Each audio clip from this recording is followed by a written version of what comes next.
In October 2025, a very important meeting took place in Kuala Lumpur, Malaysia. This was the 47th ASEAN Summit, a big gathering of leaders from 10 Southeast Asian nations.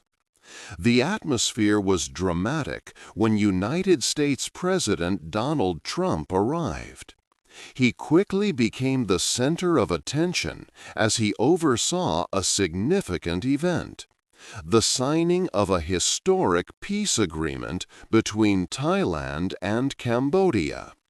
This deal, known as the Kuala Lumpur Peace Accords, meant that two longtime neighbors, who had experienced deadly border clashes just months before, would finally end their fighting and work towards lasting peace.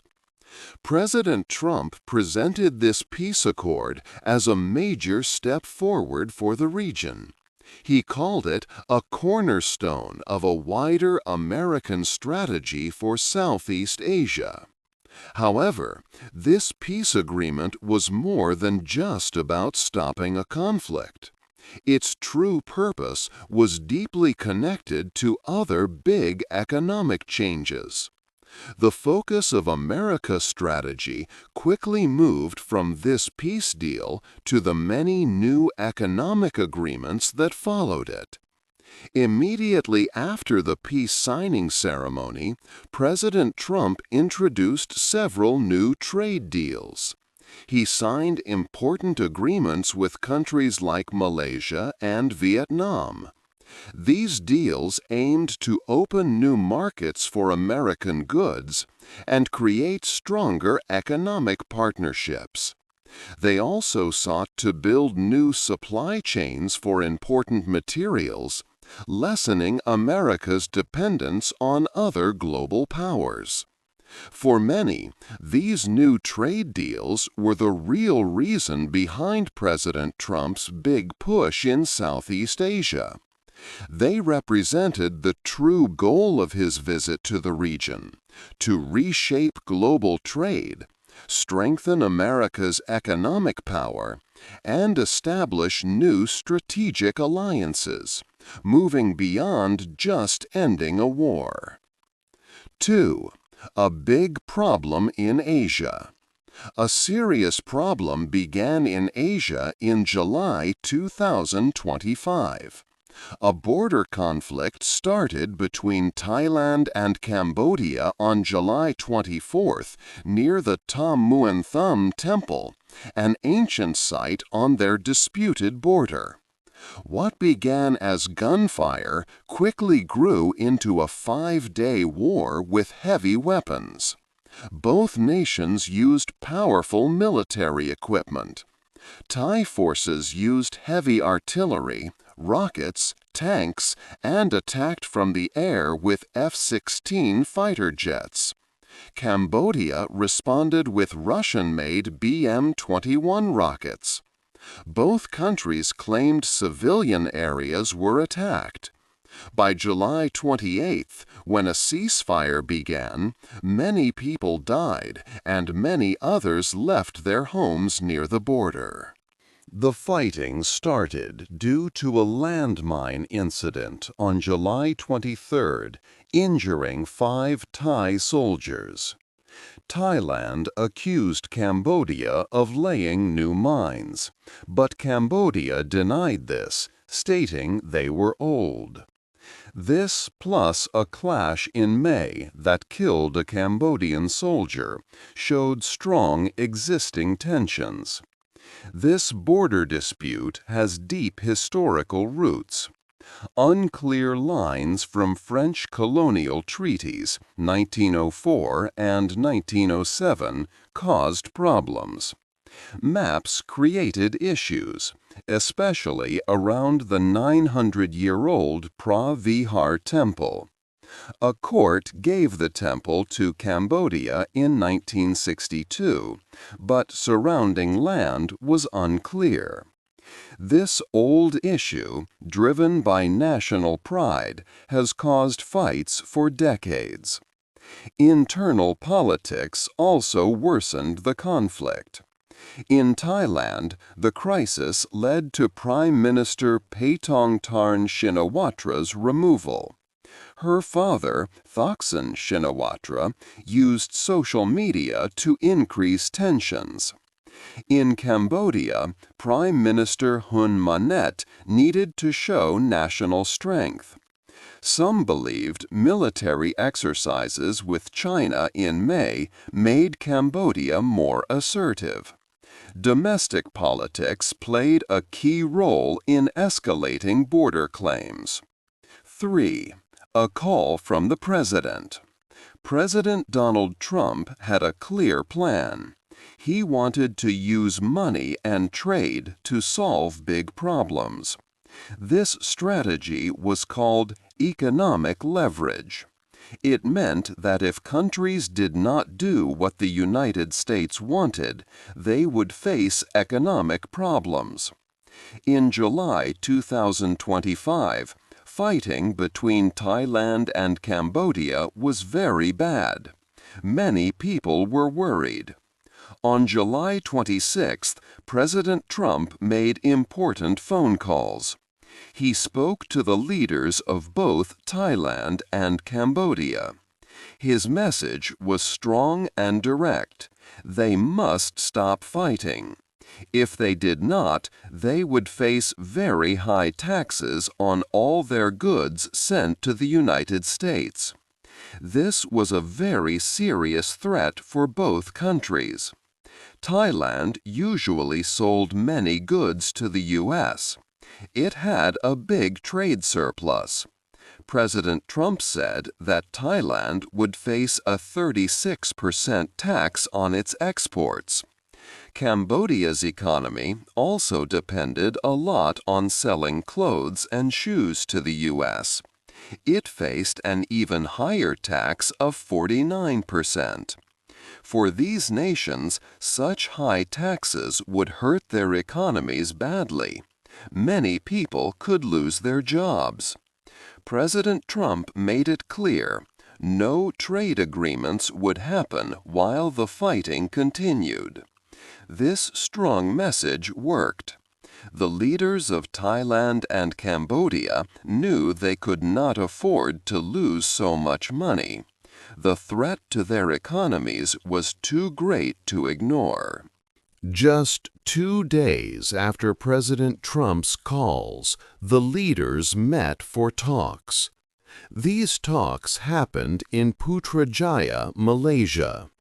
Malaysia played a very important role. As the leader of ASEAN for 2025, Malaysia acted as a mediator.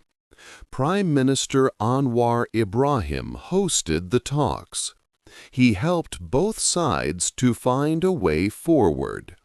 By midnight on July 28, Thailand and Cambodia agreed to stop fighting.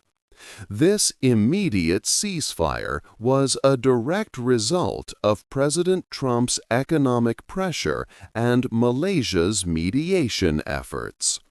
4. A new deal with Malaysia. Chapter 4 focused on a new trade agreement between the United States and Malaysia. This important deal was signed in Kuala Lumpur by President Donald Trump during the ASEAN Summit in October 2025. Malaysia was a crucial country in this partnership because it was the chair of ASEAN that year. This leadership role made Malaysia a key strategic partner for the United States in the region. A very important part of this new agreement was something called a Memorandum of Understanding, or MOU, on critical minerals. These are special materials that are essential for making many modern technologies and for national defense. For example, they are needed for computer chips, batteries for electric vehicles, and advanced military equipment. Without enough of these minerals, a country's technology and defense industries can face problems.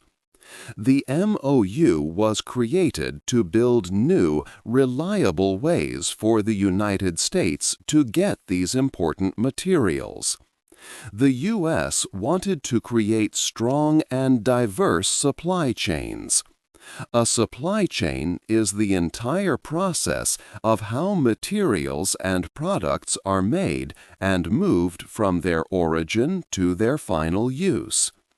By working closely with Malaysia, the United States aimed to find and develop new sources for these minerals. The main goal of this agreement was to reduce America's reliance on China for these critical resources. For a long time, China had a very large share in producing and processing many of these essential minerals worldwide. This gave China significant influence and control over global supplies. President Trump wanted to change this situation. His aim was to give the United States more choices and ensure it did not depend too much on any single country for such vital materials. Malaysia, located within a region known for its mineral wealth, was an ideal partner for this plan. The Southeast Asian mineral belt, which includes Malaysia, offers many of the minerals the U.S. needs. This deal aimed to encourage American companies to invest in and collaborate with Malaysian businesses. This cooperation would help develop new mining and processing facilities in Malaysia, strengthening the local economy and creating jobs. This strategic partnership with Malaysia was a big step for the United States in Southeast Asia. It showed clearly how trade and security goals were becoming closely linked in American foreign policy. The United States worked to make its own economy and defense more secure by building strong relationships with trusted partners like Malaysia. The agreement also aimed to make trade and investment in critical minerals between the two nations as free and reliable as possible. This was part of a broader strategy to make global supply chains more secure and resilient, moving away from over-reliance on a few dominant suppliers. The deal helped ensure a stable future for key American industries. 5. A new friend in Vietnam. The next important agreement made during President Donald Trump's visit was a new framework agreement for trade with Vietnam. This deal held great importance for the united strategy in Southeast Asia. Vietnam's economy is growing very fast, making it an attractive partner. Furthermore, its unique location in the South China Sea is key for global trade and security. This sea is a vital waterway for many ships, linking East Asia with Europe and Africa. Vietnam's coastline gives it a strategic position, especially in relation to other major powers in the region. The new agreement aimed to open Vietnam's markets for more American products. This meant American businesses would find it easier to sell their goods to Vietnamese customers. The deal particularly focused on two major types of goods: agricultural and industrial. American farmers would be able to export more food items like grains and fresh produce to Vietnam. At the same time, American factories could increase their sales of manufactured goods, such as machinery, technology parts, and other industrial products, helping U.S. industries to expand their reach in Asia. This exchange was expected to benefit both economies, offering new choices for consumers and growth for businesses. This framework agreement was a crucial part of America's larger plan to diversify global supply chains. President Donald Trump's administration wanted to reduce the world's reliance on one single country for important materials and products. By building stronger trade relationships with nations like Vietnam, the U.S. aimed to create more resilient supply chains. Vietnam, with its strong workforce, growing manufacturing base, and potential for critical minerals, was seen as an excellent country to help achieve this goal. This move was a clear signal of America's desire to support diverse production centers outside of China. The deal with Vietnam showed America's continued interest in building stronger economic ties across the entire Southeast Asian region.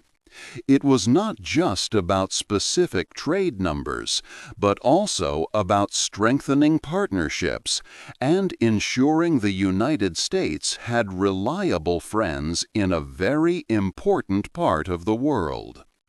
These agreements helped to promote economic stability and cooperation. They also play the role in balancing different influences in the region and enhancing overall security. President Donald Trump's vision aimed to reshape trade patterns and build lasting relationships for the future. 6. More deals in the region. President Donald Trump's visit to the ASEAN Summit in October 2025 brought more than just peace between Thailand and Cambodia. Other economic agreements were also signed during the summit. These deals were important steps in America's plans for the region, showing how trade was linked to peace and other goals. With Cambodia, the United States signed a deal called the Agreement on Reciprocal Trade.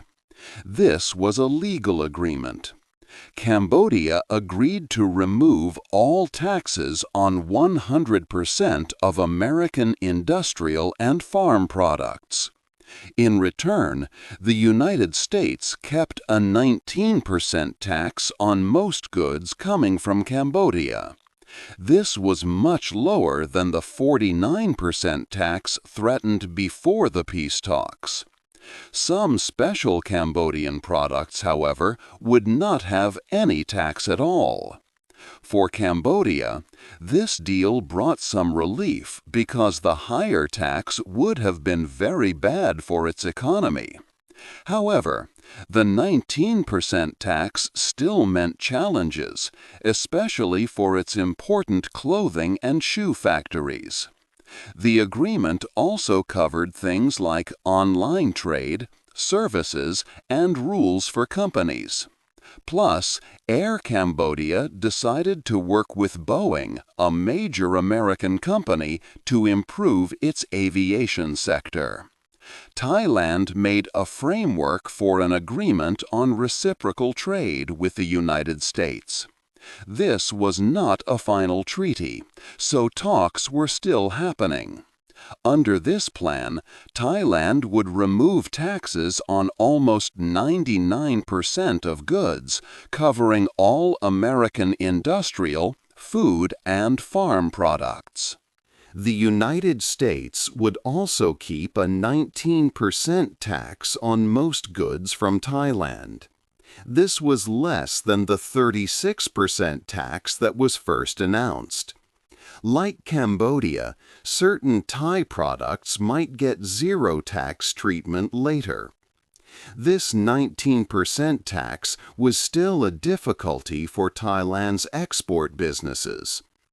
An important part of this framework was an agreement on special metals called critical minerals. This deal aimed to build new ways to get important materials for technology and defense. The goal was to rely less on China for these resources. These trade deals were a kind of reward for Thailand and Cambodia. They came after the two countries stopped fighting and agreed to peace. President Trump had used the threat of high tariffs to make the two countries talk. After they made peace, the tariffs were lowered but not removed entirely. The continuing presence of these tariffs, even after the deals were signed, showed that economic pressure was still a part of America's plan in the region. 7. A new game with China. The new deals with Thailand and Cambodia were much more than simple agreements. They were part of a bigger struggle for power between the United States and China. Both of these powerful nations want to increase their influence across Southeast Asia. This region holds great importance for global trade and peace. President Donald Trump used a clear strategy to reach these agreements. He used high tariffs, which are like special taxes on goods from other countries. He told the leaders of nations like Thailand and Cambodia that if they wished for better trade with the U.S., they needed to agree to certain terms or stop conflicts. This direct, transactional way of making deals meant the U.S. would offer economic benefits or lift tariffs if countries followed its requests. This put a lot of pressure on the countries in Southeast Asia. For many years, the Association of Southeast Asian Nations, known as ASEAN, tried to keep a neutral position. ASEAN wanted to remain the central body for regional security and talks, not taking sides between major powers. But the growing competition between the U.S. and China made it very hard for ASEAN nations to stay out of the choice. Some experts said it felt like a zero-sum game, meaning if one side won, the other lost.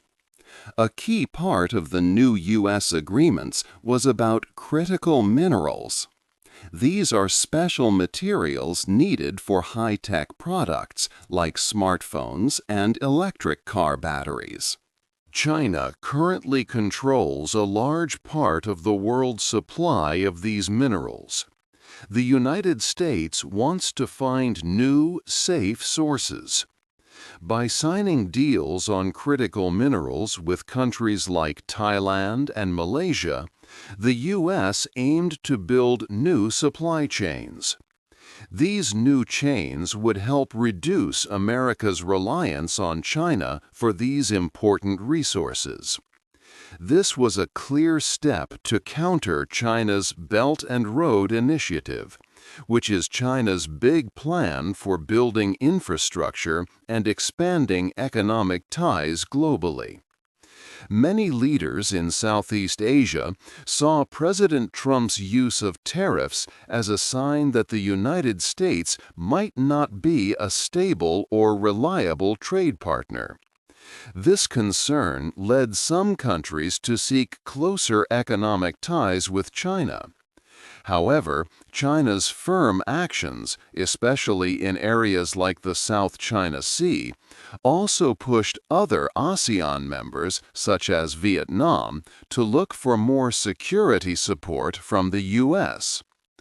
Countries like Thailand and Cambodia often use hedging strategies, trying to maintain good relations with both superpowers. Thailand, a traditional U.S. ally, also has strong trade links with China. Cambodia, deeply connected with China, still found it necessary to engage with the U.S. to avoid severe economic penalties. These events highlight the difficult new game that countries in the region must play to protect their own interests amidst this intense global competition. 8. What happens next? The peace deal between Thailand and Cambodia was signed, but many big problems stayed. The main issue was still the border itself. People did not agree on where the exact line was, and this disagreement had caused fighting for many decades. Even after the agreement, some parts of the border were still unclear.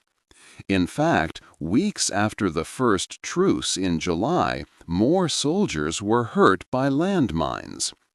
Both countries promised to clear them, but they often blamed each other for planting them, making trust difficult. If the old border issues are not fully fixed, the peace could break down. A special team from ASEAN was set up to watch the border and check the peace. But some people were not sure if this team could do its job well. It was hard to solve problems if the team could not cross the border freely or if countries did not cooperate. Also, strong national feelings in both Thailand and Cambodia could make things bad again. If leaders wanted, they could easily use these feelings to start new problems, putting the peace at risk. The new trade deals also brought difficulties. Thailand and Cambodia still had to pay a 19% tax on most goods sent to the United States. This tax was lower than the one first threatened, but it was still high. It made it harder for their goods, like clothes, shoes, and electronic parts, to sell well in the U.S. For Cambodia, which relies a lot on these exports, this was a big worry. The International Monetary Fund even lowered its prediction for Cambodia's economic growth because of these trade problems. These taxes could slow down their economies significantly. President Donald Trump's way of doing diplomacy, by using trade taxes to make countries agree, had mixed results. The U.S. gained some good things, like new deals for important minerals needed for technology, helping to reduce its reliance on China. It also helped to stop a war. But many believed this method hurt trust with old friends. They said that it made countries think the U.S. was not a steady trade partner. Some experts warned that this could push countries in Southeast Asia closer to China in the long run, costing the U.S. important relationships. The future for Southeast Asia looks uncertain. The peace between Thailand and Cambodia is fragile, and the economic deals are both a help and a challenge. Can these nations keep a good balance between the United States and China, or will they have to choose sides? What do you think will happen next in this part of the world? Hey there! Just a second before you go. If you learned something new today, please give this video a like, write your thoughts in the comments, and subscribe to the channel. It only takes a second, and it really, really helps to create even better English videos for you. Your support means the world. Thank you.